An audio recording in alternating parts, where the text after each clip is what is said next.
dans cette vidéo.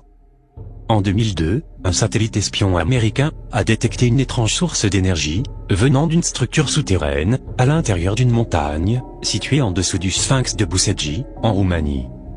En 2003, le département 0, une section ultra secrète des services secrets roumains, avec l'aide d'un spécialiste doué de facultés paranormales, ainsi que de militaires américains, ont réussi à accéder à l'intérieur de cette structure artificielle, protégée par des barrières énergétiques. Cette mystérieuse structure, contenant un incroyable secret, aurait été créée dans un lointain passé, par une civilisation technologiquement très avancée, d'origine inconnue. Découvrez pourquoi on a caché cette incroyable découverte au monde entier.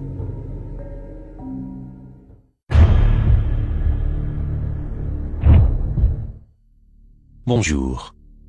À l'été de 2003, dans une région inexplorée des monts Bucegi, une équipe du département 0, une section top secrète du service roumain de renseignement, le SRI, avait fait une découverte qui pourrait complètement changer le destin de l'humanité.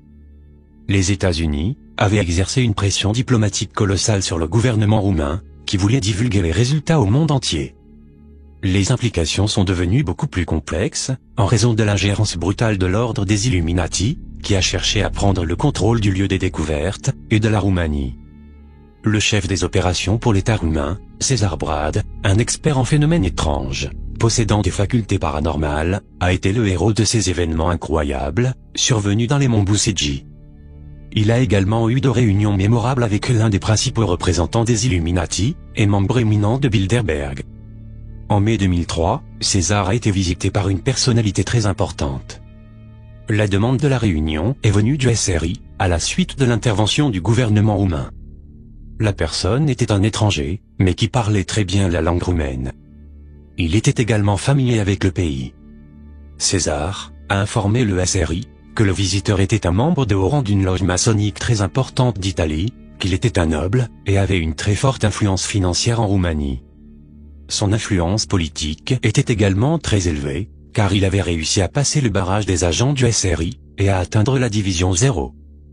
Grâce à ses facultés paranormales, César avait détecté une sensation désagréable chez cette personne, qui était entourée d'un rayonnement d'ondes négatives, qui cachait ses véritables intentions.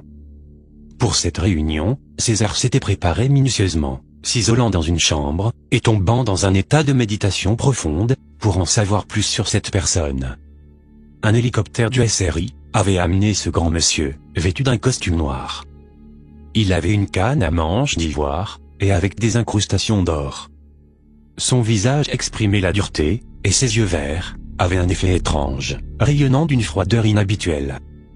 Il s'est présenté comme étant un certain monsieur Massini, ce qui n'était probablement pas son vrai nom. Il avait l'air très arrogant, semblait être très sûr de sa puissance, et donnait l'impression d'une personne qui avait l'habitude de donner des ordres. Il était le chef d'une des loges maçonniques les plus importantes d'Europe, et aussi de l'une des organisations maçonniques les plus influentes dans le monde, le groupe Bilderberg. Massini avait été très direct, et déclara que les êtres humains sont de deux sortes. Ceux qui peuvent être manipulés et gouvernés, ceux-ci forment la majorité, et ceux qui ont certaines vertus, et de fortes personnalités.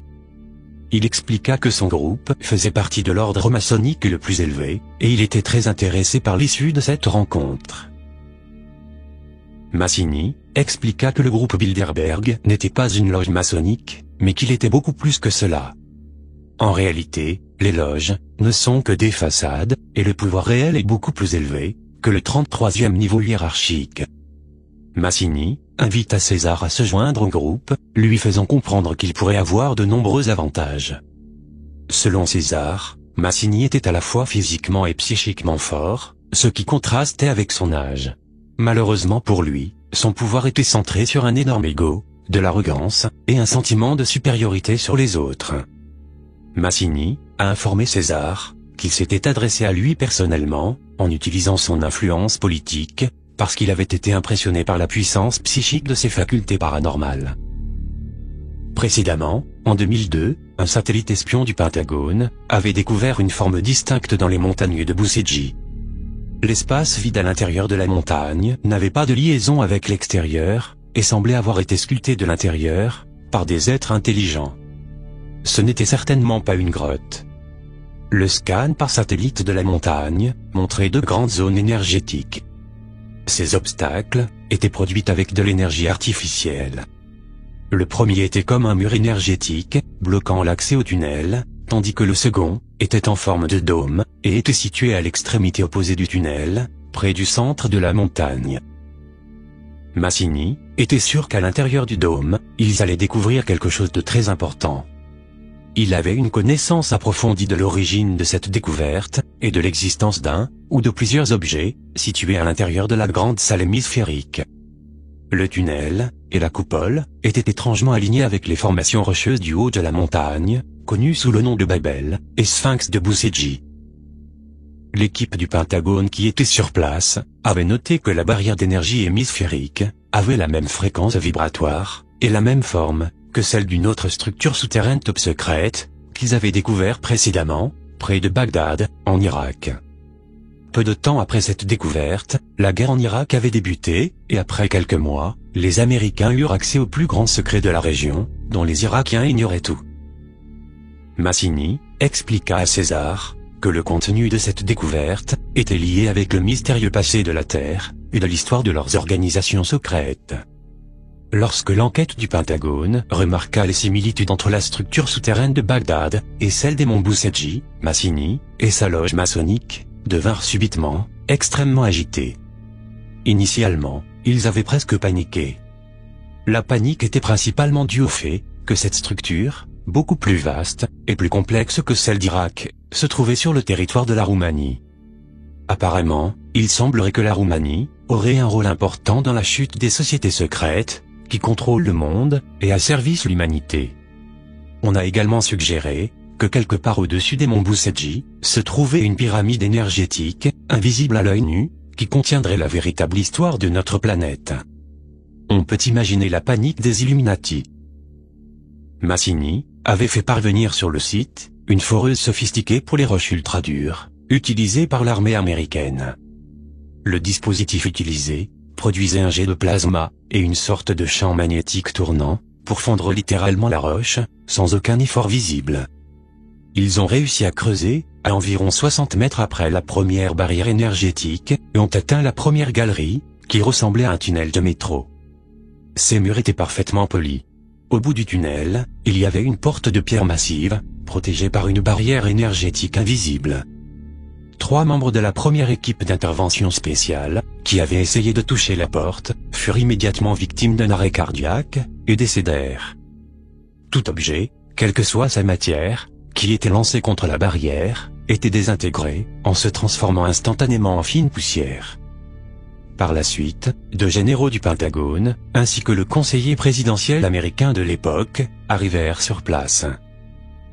Au-delà de cette formidable barrière d'énergie, qui causa la mort de 3 personnes, il y avait aussi une barrière rocheuse.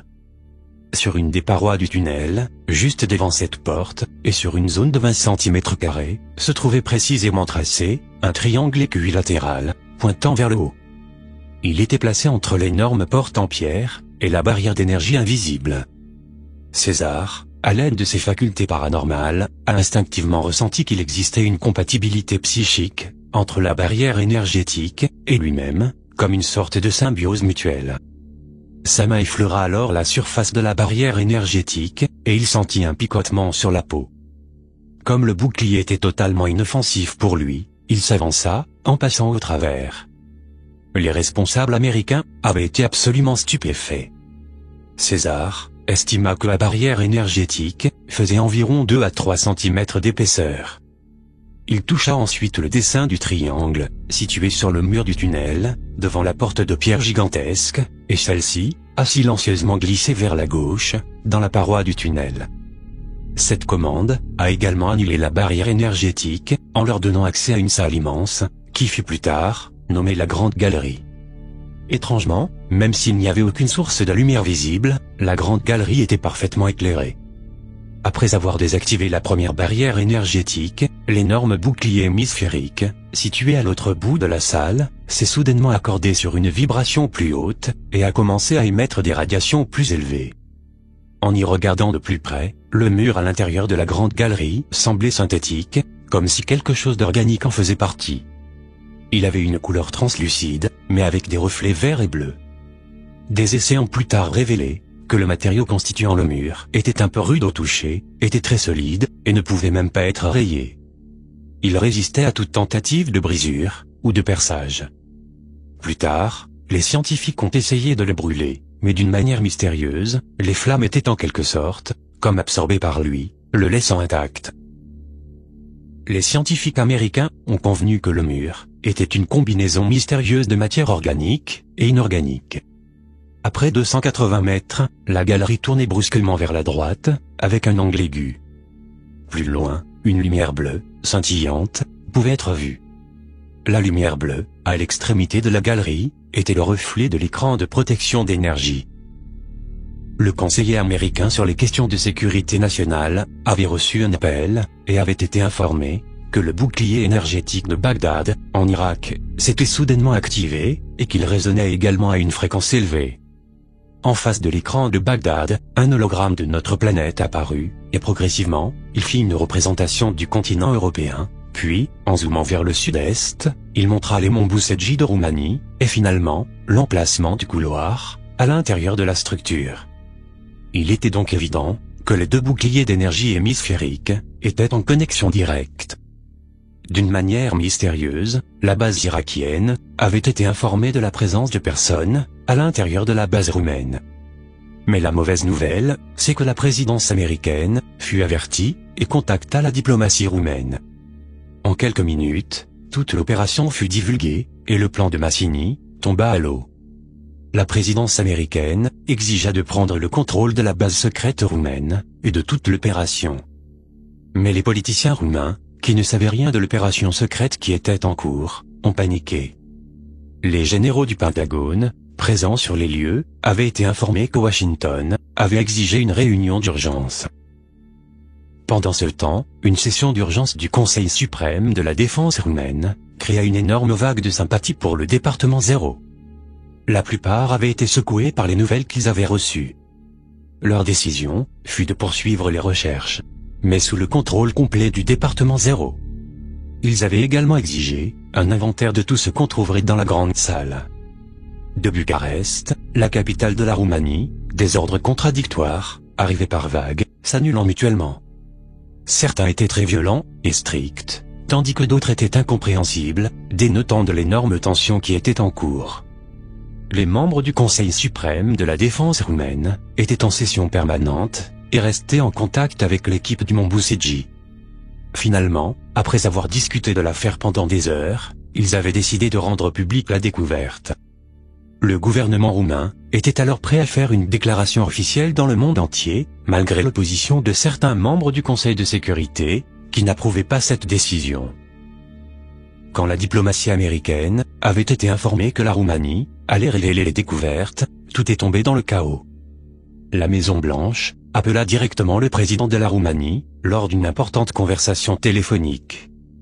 En quelques heures, les États-Unis avaient bloqué toutes les transactions financières avec la Roumanie, et son accès à toutes les autres institutions financières. La Roumanie était sur le point de déclarer l'état d'urgence dans les monts Bucegi, et la capitale. Les entretiens entre les responsables américains et le ministère roumain se sont déroulés à Bucarest, mais sans traducteur. Les responsables américains avaient été verbalement violents, criant sans cesse, et proférant constamment des menaces contre la Roumanie et ses dirigeants. La divulgation officielle de la Roumanie au monde aurait fourni des preuves photographiques, mais rien d'autre d'essentiel pour une clarification complète. D'éminents scientifiques et chercheurs de tous les coins de la planète devaient être invités pour des études approfondies. Mais plus important encore, cela aurait révélé la vérité sur le passé lointain de l'humanité et de sa véritable histoire, qui, selon ce que César a vu à l'intérieur de la Grande Galerie, est actuellement presque entièrement fausse. La réaction du gouvernement américain a été très brutale, parce que la divulgation aurait brisé son influence et son pouvoir dans le monde entier en un instant. La raison officielle, invoquée par les États-Unis, était de ne pas créer une panique mondiale, mais ils avaient omis de reconnaître que l'état actuel de la planète était une conséquence directe des tromperies délibérées et des manipulations menées par la franc-maçonnerie et autres sociétés secrètes depuis des millénaires. il y a également eu une intervention du Vatican. Si vous vous demandez comment le Vatican avait eu connaissance de cette découverte, alors vous devriez savoir qu'ils sont au sommet de la pyramide de contrôle du monde, et que leur piété religieuse n'est qu'une façade. En réalité, le Vatican possède de très sombres secrets, et a déclaré qu'il était nécessaire de modérer les révélations, avant de passer à cette grande étape fondamentale pour l'humanité. En clair, cela veut dire que ceux qui nous dirigent, et contrôlent la planète, ont décidé qu'ils devaient continuer à nous cacher la vérité. Le pape avait promis de mettre à disposition de l'État roumain certains documents des archives secrètes du Vatican, qui étaient d'une grande importance pour la Roumanie. Ces documents expliquaient l'origine des découvertes du mont Bucegi. On peut donc être étonné de constater du pouvoir et de la grande puissance d'un pape. Après 24 heures de négociations, un accord définitif a eu lieu entre la Roumanie et les États-Unis. L'État roumain devait reporter la divulgation, et progressivement, tout révéler au peuple. Évidemment, ce n'est pas ce qui s'est passé, et à ce jour, on attend toujours ces révélations. La suite de cette incroyable histoire, dans une prochaine vidéo, où vous découvrirez ce qui a été trouvé dans cette mystérieuse structure souterraine, à l'intérieur des monts Bucegi. Merci d'avoir regardé, et à bientôt.